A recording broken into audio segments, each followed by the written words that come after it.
Supreme court ने मोटे तौर पे ये कहा कि जो इलेक्शन कमीशन है वो भी एक संवैधानिक संस्था है, तो इसके ऊपर इलेक्शन कमीशन फैसला ले कि क्यों 100% वीवीपैट की पर्चियों को ना गिना जाए।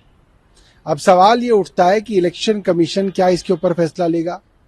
जिस तरीके से इलेक्शन कमीशन के जो इलेक्शन कमिश्नर हैं वो प्रधानमंत्री और देश की केंद्र सरकार के मंत्री द्वारा चुने जाते हैं, तो मुझे नहीं लगता कि इसके अंदर कोई बड़ी उम्मीद इलेक्शन कमीशन से करी जानी चाहिए।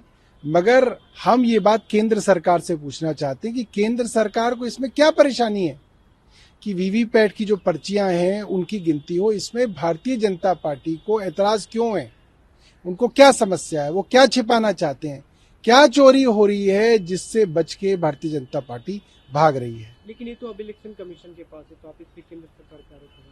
नहीं, केंद्र सरकार ही तो इलेक्शन कमीशन बनाती है। केंद्र सरकार के प्रधानमंत्री और एक मंत्री इलेक्शन कमिश्नर को नियुक्त करते हैं। आज अगर केंद्र सरकार कह दे कि सारी की सारी वीवीपैट की गिनती होनी चाहिए तो इलेक्शन कमीशन मानेगा। समस्या तो ये है, जब ये कोर्ट में मामला जाता है तो इलेक्शन कमीशन भी इसका विरोध करता है, केंद्र सरकार भी इसका विरोध करती है, भारतीय जनता पार्टी भी इसका विरोध करती है। तो उसका विरोध क्यों है, ये बात समझ के परे है। ये किस अधिकार चुनी सरकार को मिलना चाहिए? इस पे सुप्रीम कोर्ट ने कहा कि इसे जल्द से जल्द लिस्ट करने के मामले को हम कंसीडर करेंगे और उस पर सुनवाई करेंगे। देखिए, पिछले एक साल में जब से सुप्रीम कोर्ट के फैसले को केंद्र सरकार ने पलटा और अफसरों के ऊपर सारी की सारी जो पावर है वो एलजी को दे दी, तब से ये बात साफ है कि कोई भी मामला हो, चाहे पानी का हो, बिजली का हो, स्वास्थ्य का हो, ट्रांसपोर्ट का हो, एमसीडी का हो, हर किसी मामले के अंदर एलजी के हस्तक्षेप की घटनाएं बढ़ रही हैं और अफसरों की मनमानी बढ़ रही है और अफसर एलजी साहब से मिलकर कामों को ठप करने की साजिश कर रहे हैं।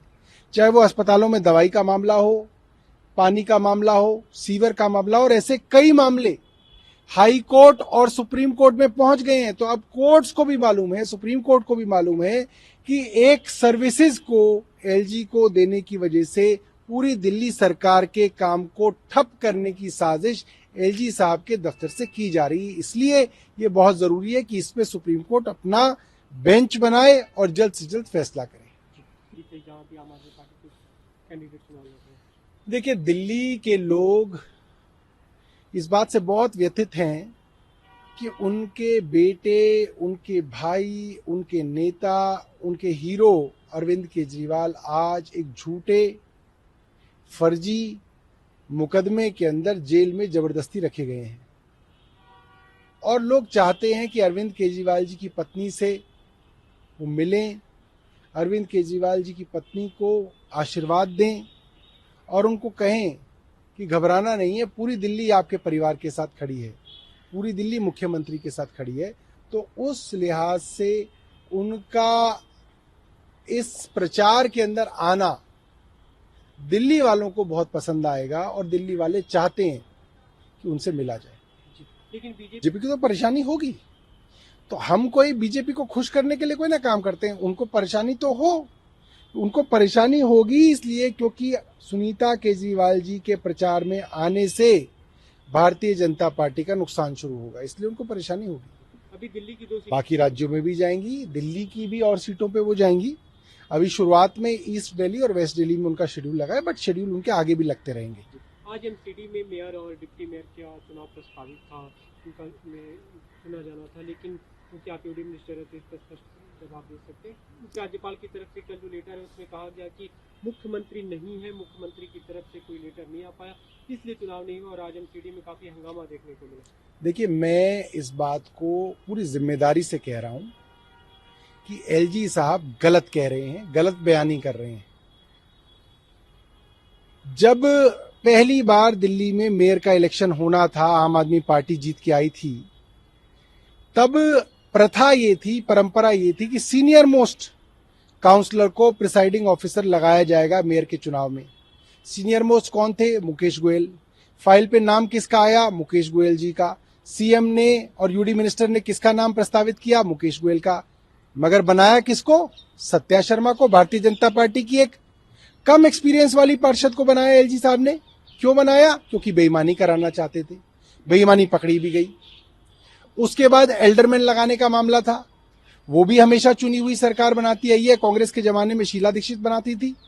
इन एलजी से पहले हमने बनाए, 10 मनोनीत पार्षद बनाए, मगर इस बार भी चोरी छुपे एलजी साहब ने मनोनीत पार्षद भारतीय जनता पार्टी के कार्यकर्ता बना दिए, जिसके ऊपर सुप्रीम कोर्ट ने रोक लगा दी। सुप्रीम कोर्ट के अंदर फैसला लंबित है। इन दोनों मामले में आपको मुख्यमंत्री की सलाह की जरूरत नहीं पड़ी, आपने अपनी मनमर्जी चलाई।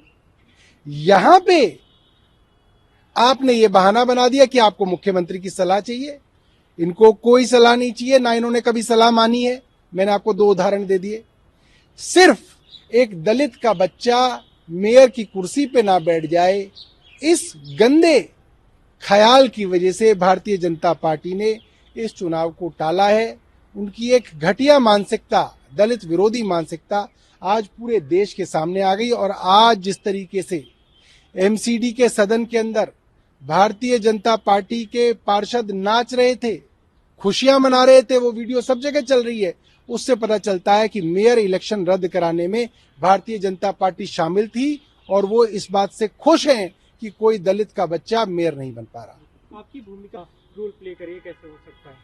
देखिए, समस्या ये है कि एलजी साहब के हाथों में बड़ी खुजली हो रही है। वो चाहते हैं कि बिना पार्षद का भी चुनाव लड़े, वो मुख्यमंत्री बन जाए दिल्ली के। ऐसा नहीं हो सकता एलजी साहब, गलियों में घूमना पड़ेगा, मेहनत करनी पड़ेगी। अरविंद केजरीवाल से सीखिए, कितना लंबा संघर्ष उन्होंने किया है। बैठे बैठे मुख्यमंत्री नहीं बन पाएंगे। गए थे एक टीवी चैनल के उसमें कॉन्फ्रेंस में और वहां पे बोले नहीं, जेल से नहीं चलने देंगे सरकार, और आज तो जेल से चल रही है। क्यों नहीं चलने देंगे? क्योंकि मन में लड्डू फूट रहे थे विनय जी के कि अब मैं दिल्ली चलाऊंगा, मगर ये बात सामने आ गई। वो मुख्यमंत्री बनना चाहते हैं, मैं कहता हूं बनिए ना, लड़िए चुनाव अरविंद केजरीवाल जी के खिलाफ नई दिल्ली के अंदर। 2025 में चुनाव है, मैं न्योता दे रहा हूं उनको, आइए लड़िए चुनाव, देख लेते हैं कौन मुख्यमंत्री बनेगा। पीछे से चोर दरवाजे से अगर मुख्यमंत्री बनना चाहे